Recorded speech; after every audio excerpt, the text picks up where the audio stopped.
कातल हमरा दिलवा के कैलस जन कतना हाली।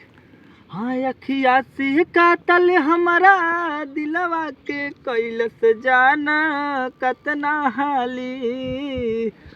किस्मत पलटल हमार जहिया से पटल बिया जौनपुर वाली। किस्मत पलटल हमार जहिया से पटल बिया जौनपुर वाली। चाकर चलैनी बाकी जननी न पटी हमसे अतना हाली।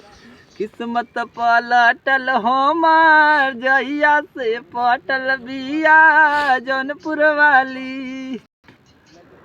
सोना जसूरतिया ओकर नजरी में गड़ल बा। गोमती जी के पानी सच जवानी ओकर चढ़ल बा।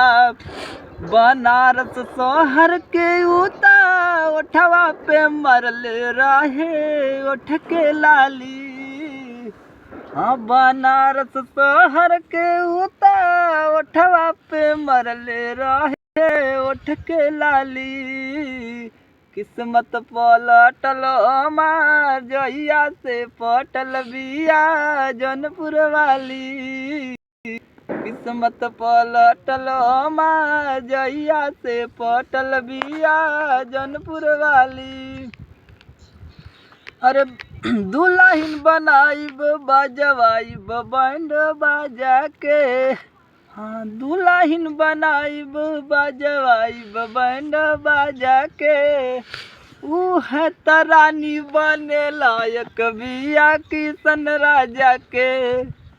देखे में आसौता लागे हीरोइन जैसे अमर पाली। देखे में आसौता लागे हीरोइन जैसे अमर पाली।